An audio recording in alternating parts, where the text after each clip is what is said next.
We also have a long way to go in fighting HIV and AIDS.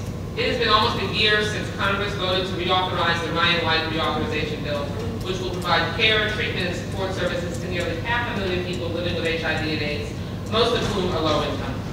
One of the components of the Ryan White Act that we must continue to support is the ADAP program.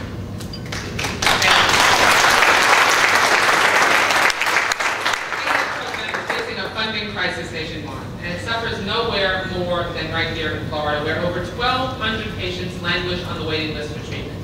During this economic downturn, the number of people who must rely on ADAP has skyrocketed. At the same time, federal funding has not kept up with growing demand, and state budget cuts have resulted in funding reductions.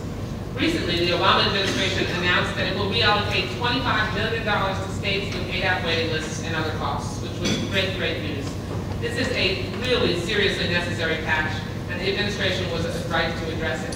The particularly dire situation here in Florida has resulted in the largest portion of that money, around $6.9 million, to go directly to help the ADAP crisis in our state.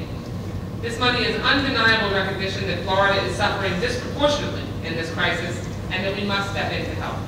But as this state spends nearly $10 million every month to buy ADAP medications, and with thousands of Americans on waiting lists for treatment, we really still have our work cut out for us.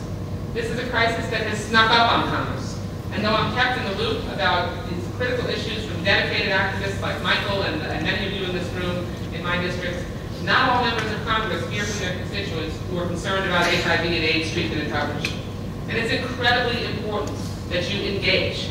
I know I'm preaching to the whole choir here. You wouldn't be here if you weren't fully engaged. But the only way that we know about these problems is if we hear from you. So I encourage you to build relationships with your members of Congress. Reach out to them. Reach out to their staff. Get to know the people in the office. You'll be your own strongest advocate if you let us help you. Help us help you.